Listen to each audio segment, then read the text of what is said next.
Ya, di pagi ini saudara-saudaraku yang terkasih, kita membuka dari kitab Yakobus pasal yang keempat, ayat yang ke-10 saja kita membaca bagian ini satu ayat. Bunyinya demikian: rendahkanlah dirimu di hadapan Tuhan, dan Ia akan meninggikan kamu. Ya, demikian satu ayat saja bagi kita untuk kita camkan dan mungkin kita ingat, karena ayat ini bisa kita ingat sebagai prinsip hidup kita di dunia ini. Dan mari kita mau mengerti apa makna kandungan dari ayat yang kita sudah baca. Maka dari ayat ini saya memberikan tema bagi kita, ialah ibadah yang bernilai. Saudaraku yang terkasih, ibadah yang bernilai, kita perlu mengertinya dulu. Bahwa kalau kita mendefinisikan ibadah yang bernilai adalah ibadah yang mendatangkan kemuliaan Tuhan atas diri kita. Ya, ini kita melihat dulu ukuran. Jadi ibadah yang bernilai ini kita mau melihat adalah ibadah yang mendatangkan kemuliaan Tuhan atas hidup kita. Nah, jadi ini saudara-saudara, dari ini kita sudah bisa membatasi dulu ruang gerak pikiran kita, apa itu ibadah yang bernilai. Sehingga kalau kita beribadah itu, kita sudah punya konsep, harus mengandung nilai. Apa yang kita lakukan di hadapan Tuhan di dunia ini harus mengandung nilai. Dan nilainya apa? Nah, inilah yang perlu kita jelaskan, terangkan, bahwa nilai dalam ibadah bukan menyangkut semua kekayaan-kekayaan di dunia ini. Ya, sekali lagi, ibadah kepada Tuhan, ibadah yang mempunyai nilai, inilah bukan yang di dalamnya ada unsur-unsur emas, perak, dan permata, dan semua kekayaan. Tidak. Tapi ibadah yang bernilai adalah ibadah yang berisikan kemuliaan Tuhan atas diri kita. Nah, ini dulu. Jadi disinilah yang kita kejar dan cari dan kita kerjakan dalam ibadah kita selama kita di dunia ini, ialah bagaimana kemuliaan Tuhan itu ada dalam diri kita. Nah, ini. Nah, jadi saudara-saudara yang terkasih, beranjak dari ini, maka kita akan menjalani atau melakukan ibadah kita, baik minggu lepas minggu, maupun ada ibadah-ibadah di tengah minggu dan seterusnya, itu harus ada kriterianya, adalah kemuliaan Tuhan. Kalau tidak ada kemuliaan Tuhan, maka sia-sialah ibadah itu. Ya, jadi tentunya penegasan Alkitab firman Allah berkata kalau kita beribadah, haruslah kita menerima kemuliaan Tuhan dalam hidup kita. Nah, saudaraku yang terkasih, kita sudah mau melihat bahwa kemuliaan Tuhan di sini dikatakan itu Tuhan itu akan meninggikan kita. Itu dulu. Jadi kemuliaan itu akan membuat kita yang beribadah kepada Tuhan itu diangkat, ya, ditinggikan, ya. Jadi tentunya kalau kita memperhatikan orang-orang yang beribadah kepada Tuhan di bumi ini, mereka tidak akan dibiarkan Tuhan terlantar atau terlunta-lunta hidupnya di dunia ini. Maka mungkin saja bisa kita lihat kisah-kisah bagaimana banyak orang masih mengalami kehidupan yang terlunta-lunta. Boleh kata mereka itu mau berbuat sesuatu mereka tidak bisa, mereka mau menikmati sesuatu tidak bisa, mereka mau merasakan sesuatu hidup ini indah tidak bisa. Itu artinya terlunta-lunta. Karena kalau kita mau memperhatikan istilah ini, bisa dialami oleh banyak orang. Artinya banyak orang itu bisa mereka golongan dari golongan atas sosial, atau golongan bawah, atau menengah. Jadi terlunta-lunta itu mempunyai makna bukan saja bagi pemulung atau gelandangan, bukan. Terlunta-lunta ialah orang yang mencari sesuatu ketenangan hidup di dunia ini, tetapi mereka tidak mendapatkan. Itu yang kita memaknai terlunta-lunta dari pandangan sudut pandang Alkitab, firman Tuhan. Nah, saudara yang terkasih, betapa kita mau memperhatikan bahwa terlunta-lunta ini menjadi sebuah masalah manusia. Ya, manusia mempunyai masalah yang memang seringkali mau diselesaikan dengan cara-cara yang mereka anggap itu bisa selesai. Contoh, kalau orang yang mempunyai kekayaan, di dalam mereka mau menemukan jawaban terhadap kebahagiaan yang dia cari, bisa saja dia melakukan pelesiran atau rekreasi ke tempat-tempat yang indah, yang mahal harganya untuk mendapatkan kebahagiaan yang dia cari. Ya, kalau orang-orang yang menengah mungkin saja dia bisa cari-cari tempat-tempat olahraga yang dia bilang di situ dia bisa relaksasi. Kalau orang-orang yang di bawah mungkin saja dia bisa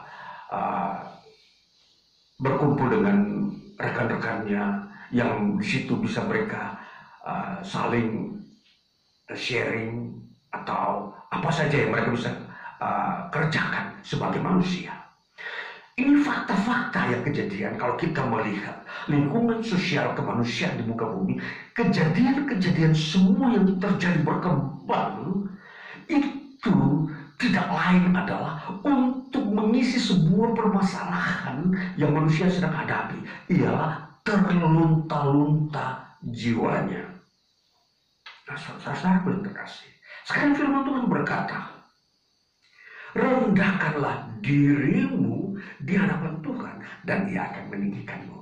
Nah, untuk mendapatkan kemuliaan Tuhan, yang dikatakan Tuhan meninggikan kita, artinya kita terlepas dari masalah-masalah kemanusiaan di dunia ini yang terlunta-lunta tadi. Maka proses pertama kita lakukan adalah merendahkan diri di hadapan Tuhan. Saudara, ini proses merendahkan diri ini tidaklah kita temukan, tidak bisa kita temukan dengan memakai cara-cara ilmu-ilmu sosial maupun ilmu-ilmu yang ada di dunia ini. Merendahkan diri di hadapan Tuhan adalah prinsipnya firman Tuhan, prinsipnya ajaran Tuhan dan kehendak Tuhan. Nah, jadi kalau kita mau menemukan merendahkan diri di hadapan Tuhan, kita tentunya menemukannya dari isi firman Tuhan ini, bagaimana merendahkan diri di hadapan Tuhan. Nah, sekarang kita mau memperhatikan sebenarnya di dalam teks yang dikatakan rendahkanlah dirimu, ini kita mau mengerti dulu sehingga kita tidak salah di dalam mengoperasionalkan merendahkan diri. Kalau secara hurufiah orang bilang merendahkan diri, tentunya seringkali kita ukur sebagaimana manusia lakukan. Dia berkata dia tidak sombong, dia tidak angkuh. Nah, itu seringkali tafsiran merendahkan diri. Tetapi kali ini merendahkan diri bukanlah yang dimaksudkan seperti itu. Merendahkan diri, rendahkanlah dirimu di hadapan Tuhan, ini apa di dalam teks Yunani yang saya angkat di bagian ini adalah dikatakan tapeino tete.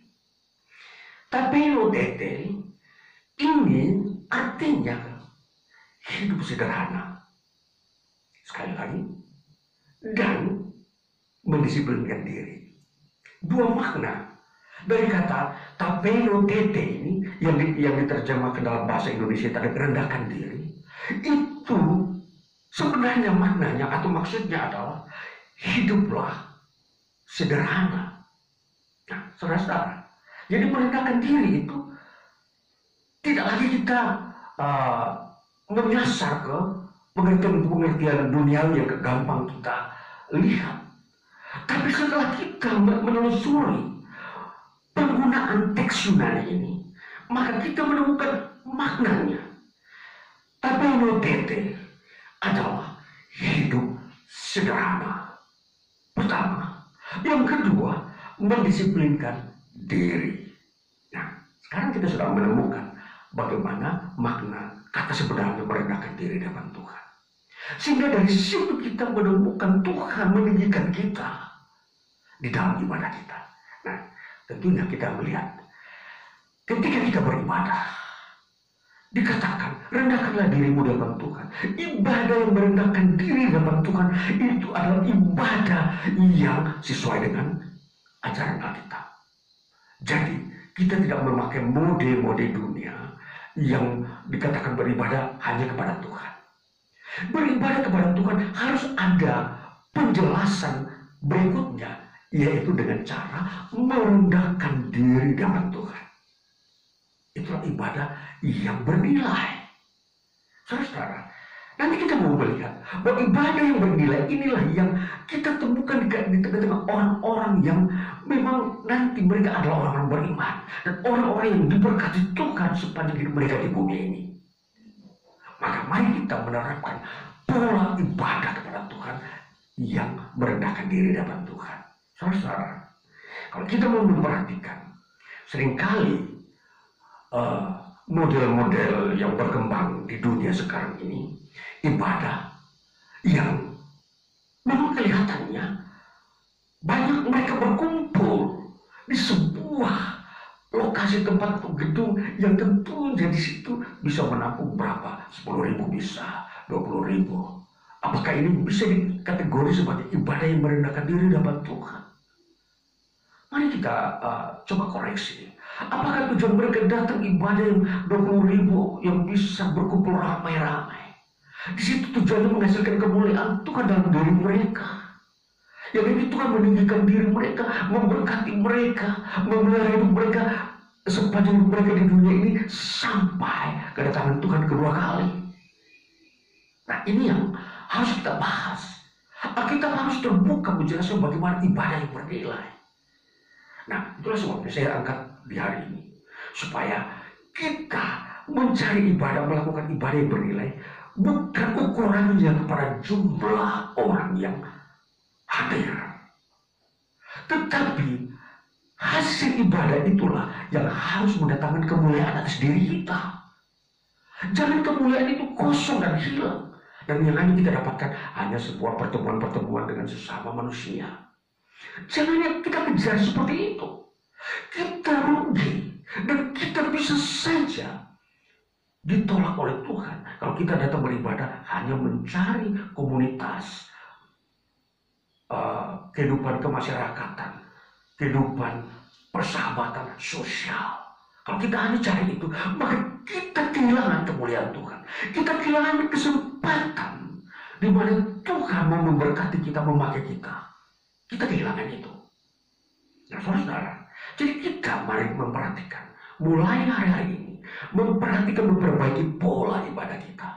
Carilah pola ibadah yang sungguh-sungguh membuat kita itu bisa merendahkan diri di hadapan Tuhan. Apa itu? Hidup sederhana dan mendisiplinkan diri. Mari kita bahas hidup sederhana.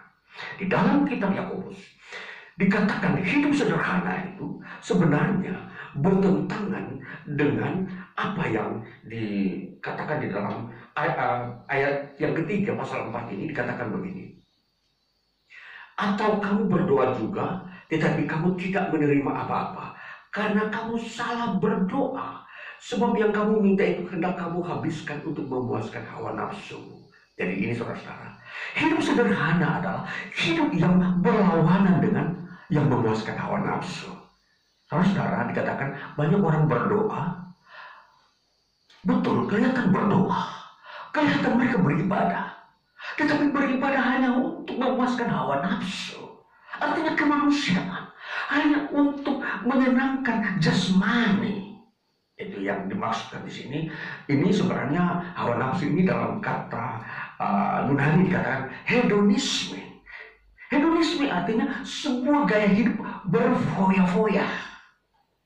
Ya, Jadi sekali lagi kita memperhatikan kata-kata ini, makna kata ini kalau kita analisa secara dalam, kita akan menemukan makna arahnya. Maka ibadah itu jangan sampai menimbulkan kita berperilaku berfoya-foya atau hanya hura-hura, katakanlah begitu, hanya untuk ngumpul-ngumpul bersenang-senang. Doamu tidak dijawab karena kamu berdoa hanya untuk memuaskan hawa nafsu. Kamu beribadah, tapi kamu hanya untuk berfoya-foya memuaskan hawa nafsu. Doamu tidak dijawab. Kamu tidak mendapatkan berkat Tuhan. Nah, ini tidak bernilai. Ibadah tidak bernilai. Saudara, jadi di sini yang kita mau memperhatikan bahwa ibadah yang bernilai itu sederhana. Nah, bagaimana kita mau mengukur sederhana di dalam ibadah ini? Mari saudara, sederhana mulai daripada sikap hati kita, pikiran kita. Tentunya di situ kita datang dengan terbuka. Kita tidak mempunyai motivasi untuk hanya untuk diri sendiri. Tetapi kita datang beribadah memang untuk Tuhan. Nah, itulah sederhananya.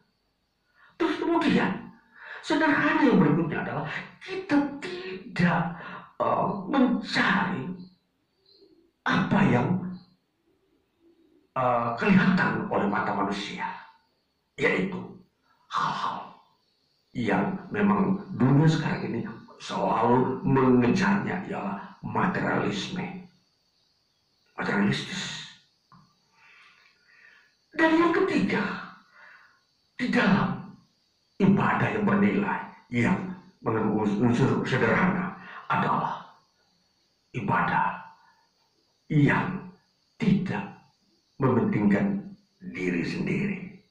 Nah, saudara, jadi tentunya ketika semua umat Tuhan berkumpul di satu tempat untuk beribadah kepada Tuhan, di situ sudah tidak ada lagi kepentingan diri sendiri, si A harus lebih diutamakan, si B di nomor 2 kan, tidak. Ibadah kepada Tuhan adalah Tuhan yang utama. Kita semua sama-sama adalah nomor 2. Inilah ibadah yang bernilai, yang berbentuk sederhana. Rendahkanlah dirimu di hadapan Tuhan, ialah sederhana. Tuhan yang diutamakan, ditinggikan.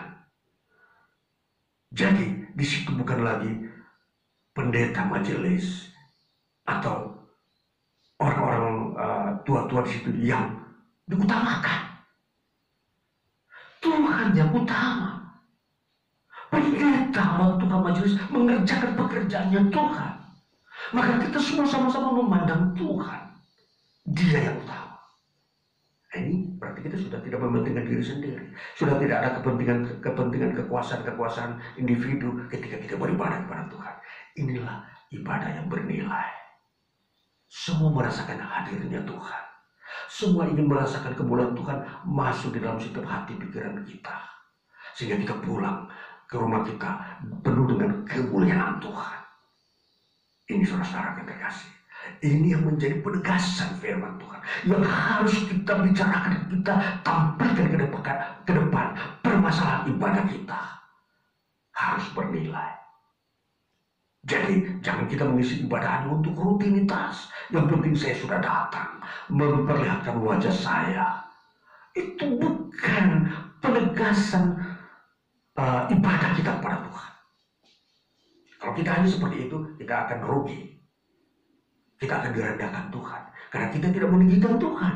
Saat kita model beribadah seperti itu, kita tidak akan diberkati Tuhan. Kita akan mengalami masalah-masalah seperti orang terlunta-lunta juga. Orang duniawi yang terlunta-lunta. Kita datang ke gereja, pulang lagi, datang lagi. Kita mencari penghiburan, bukan datang dari Tuhan. Tapi kita seperti orang dunia, cari ke tempat-tempat rekreasi. Oh, saya ingin mendapat damai, saya pergi ke tempat rekreasi, pindah-pindah seluruh tempat rekreasi saya kunjungi, tidak akan dapat. Saudara, ini permasalahan. Bagaimana jiwa kita itu diisi dengan kemuliaan Tuhan. Ya, ini saudara-saudaraku yang terkasih, kita harus memahami ini dulu, bahwa beribadah akhirnya kita menemukan apa kebenaran ibadah itu sendiri. Ialah harus berisikan kemuliaan Tuhan. Yang berikutnya saudara yang terkasih, kita melihat yang kedua, mendisiplinkan diri.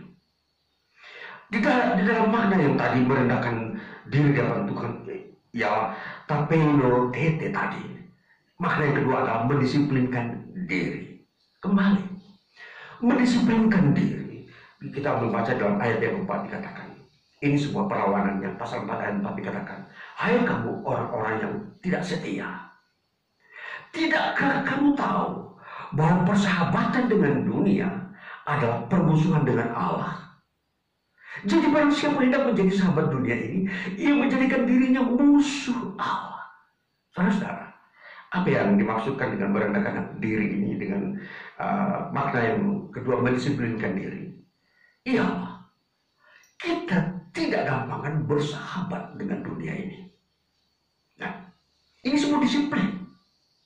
Disiplin yang kita harus pegang untuk merendahkan diri di hadapan Tuhan agar kita ditinggikan Tuhan, agar kita diberkati Tuhan. Jangan kita mencari dunia ini sebagai sahabat dekat saudara. Sebab ketika dunia ini menjadi sahabat dekat saudara, saudara menjadikan diri saudara musuh Allah. Nah, itu berarti apa? Tidak akan memberkati. Karena dunia telah menjadi sahabat saudara. Ini permasalahannya. Jadi kita mau mengerti, mendisiplinkan diri di sini adalah kita bergaul dengan Tuhan. Jadikan Tuhan itu sahabat kita. Walaupun dunia ini memusuhi kita, pasti. Daripada Allah memusuhi kita. Coba buat perbandingan. Kita menjadi sahabat dunia, dicintai oleh seluruh dunia, siapapun, semua orang, berapapun jumlah manusia di bumi ini mencintai saya. Contoh. Tapi Tuhan di surga memusuhi saya. Bayangkan. Apa yang terjadi dengan diri saya kalau Tuhan memusuhi saya? Saya tidak mempunyai tempat di surga. Saya di dunia ini tidak akan diberkati. Penuh dengan berbagai-bagai masalah dalam hidup saya. Walaupun banyak orang yang senang dengan saya, memberikan komen-komen penghiburan, mengangkat derajat saya. Ayo bersemangat, bersemangat. Jangan putus asa. Sekalipun kata-kata positif yang membangun mereka keluarkan untuk meneguhkan sikap-sikap pikiran dan pribadi saya. Tapi kalau Tuhan menentang saya, tidak ada gunanya. Kita mau mencari sahabat siapakah yang sebenarnya? Tuhan walaupun tidak kelihatan, dia tidak pernah berbicara secara gampangan ke telinga kita. Tetapi dia bersifat kekal. Banyak orang mungkin saja bisa menghibur kita setiap hari. 100 orang, 1000 orang, berapapun orang lewat WA kita. Bilang, ayo sahabatku, teruslah, tetap semangat walaupun engkau sedang mengalami sesuatu permasalahan. Kata-kata itu ditujukan kepada kita. Mungkin mereka datang memberikan berbagai-bagai hadiah. Tetapi semua itu mendatangkan Tuhan memusuhi saya. Saya pun terlunta-lunta. Saya tidak bisa menikmati hidup ini dengan baik. Saudara-saudara, bandingkan semua ini. Untuk mendisiplinkan diri, maka pilihlah bersahabat dengan Tuhan. Mungkin sahabat saudara dengan manusia di dunia ini terbatas. Mungkin bisa dihitung dengan jari, mungkin 10 orang yang terdekat. Bisa 20 orang.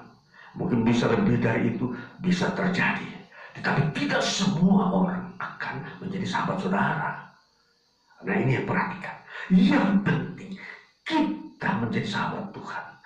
Tuhan memberkati kita selama hidup kita di dunia ini. Kita tidak terlunta-lunta di dunia ini. Kita gampang mencari bahagia. Kita hanya berkata, Tuhan berikan sukacita, datanglah sukacita itu berlimpah-limpah. Saudara, inilah yang harus kita mengerti tentang merendahkan diri di hadapan Tuhan. Maka Tuhan akan meninggikan engkau. Jadi sikap ini kalau kita melakukan dalam hidup kita dan ibadah kita, Tuhan akan meninggikan engkau. Engkau beribadah hanya mencari supaya engkau mendapatkan pembelaan Tuhan menjadi menjadikan Tuhan sahabat saudara. Saudara datang beribadah, saudara mencari persahabatan dengan Tuhan.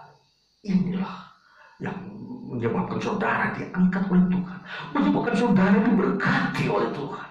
Masa hidup saudara diperpanjang, hari hidup saudara tidak akan mengalami kemalangan.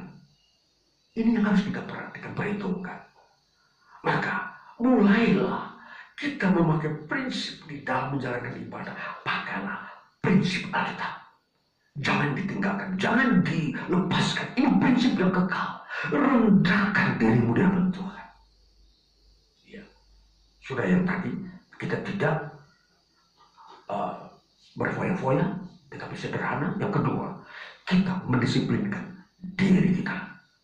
Nah, ini saudara, ini bagian yang kedua yang kita mengerti bahwa apa yang Tuhan kehendaki dalam ibadah kita ini itu mempunyai nilai. Sekarang kita mau memperhatikan bagian yang kedua, apa yang dikatakan sebagai Tuhan meninggikan kita. Rendahkanlah dirimu di hadapan Tuhan dan Ia akan meninggikan kamu.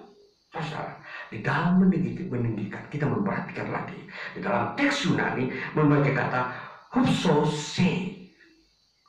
Hupsose artinya meninggikan secara status. Saudara, kalau kita berbicara status, itu berarti berbicara derajat hidup. Kalau kita berbicara derajat hidup itu berarti kita itu dihargai. Kalau Tuhan menghargai kita, apatah lagi manusia. Tuhan akan memberikan kita hikmatnya agar kita memang layak menyandang status diangkat oleh Tuhan. Maka ketika seorang diangkat Tuhan, dia dilengkapi oleh Tuhan dengan karunia-karunia. Baik hikmat, ada karunia-karunia yang akan nyata, baik itu kepandaian, baik itu kekuatan, baik itu kecerdasan. Ini yang disebut meninggikan, ini kemuliaan ini. Kemuliaan seperti inilah yang kita dapatkan dari Tuhan. Kita tidak bisa mendapatkan semua ini hanya dengan kekuatan sendiri. Terus sebabnya kalau orang tidak meninggikan diri, hal ini tidak akan ada pada mereka. Perhatikan baik-baik. Kalau ada orang pada masa mudanya, dia kelihatannya unggul, cerdas. Ketika dia masa tuanya, masa paruh baya, masa tua, mereka hilang, tidak kelihatan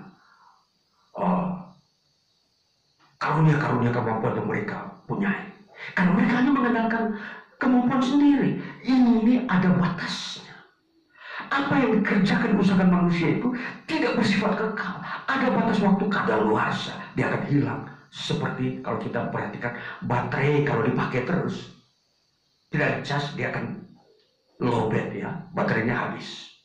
Sama, manusia kalau mengandalkan kekuatannya sendiri, pada usia tertentu akan habis. Bisa saja 40, 45, habis. Dia punya kecerdasan, kemampuan. Karena tidak pernah dicas atau tidak ada sumbernya dari surga. Tapi kalau kita yang mendapatkan dari Tuhan, sampai kita berumur tua, sebagaimana Musa katakan, aku berumur 120 tahun, aku seperti masih muda, aku seperti bisa mampu memimpin. Itu apa kata Musa?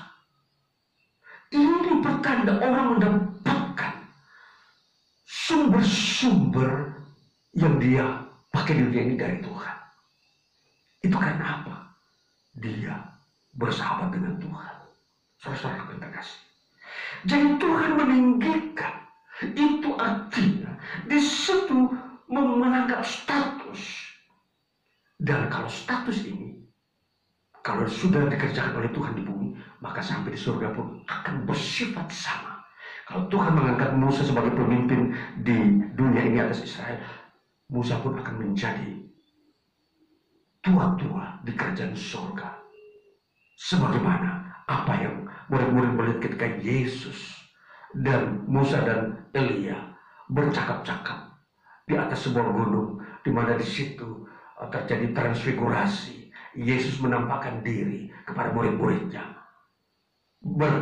bercengkrama, berbicara dengan Musa dan Elia. 3 tokoh yang akan diperlihatkan pada kekekalan. Musa, Elia, dan teristimewa Tuhan Yesus Kristus. Nah, saudara, ini pribadi-pribadi yang merendahkan diri di hadapan Tuhan, yang bergaul dengan Tuhan, menjadikan Tuhan sahabat dalam hidup mereka.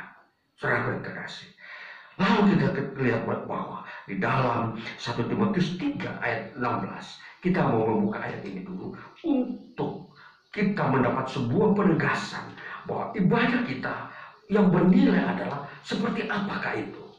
1 Timotius pasal yang ke-3 ayat 16.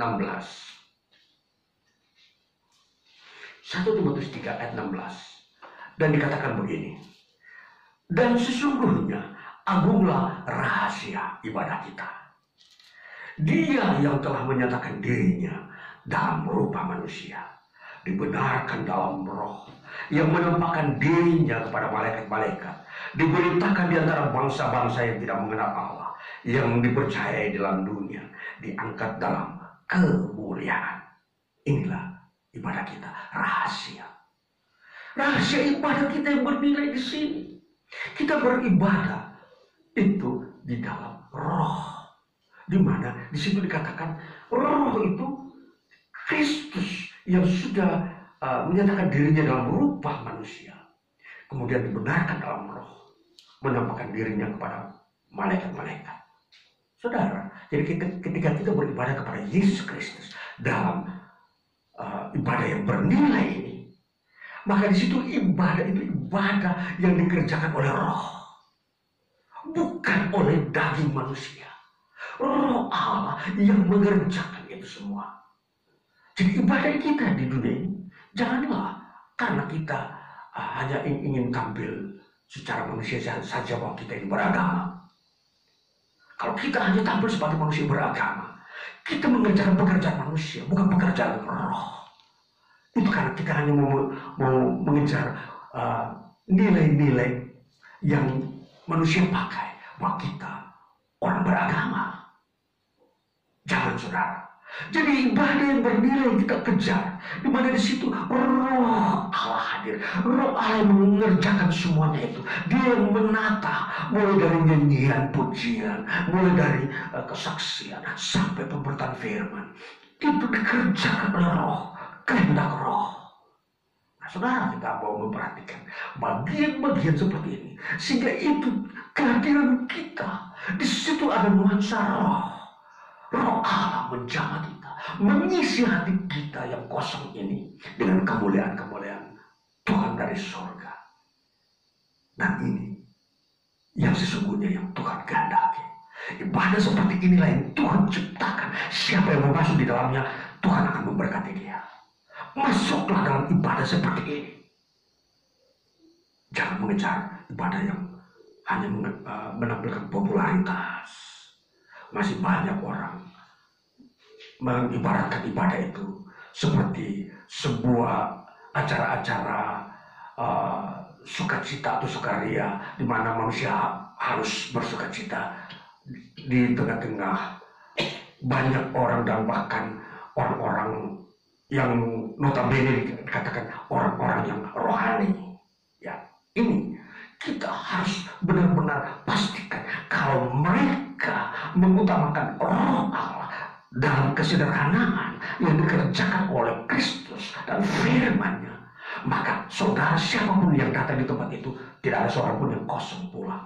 Dia penuh kemuliaan, siapapun dia anak kecil, dia orang tua, dia remaja, pemuda, pebisnis, dia siapa saja, pulang penuh dengan kemuliaan. Tidak ada seorang berkata, aku kering, aku datang di tempat itu, pulang kok tidak ada dapat apa-apa.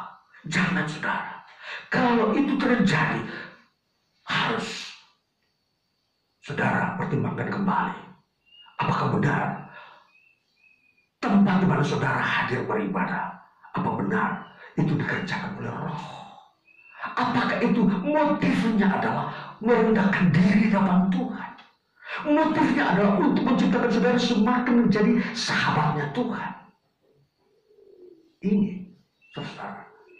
Jadi dalam kita menjalani hidup kita di sini, ibadah ini harus bertambah dalam diri kita. Saya menjadi yakin di dalam diri saya sendiri bahwa saya menjadi sahabatnya Tuhan.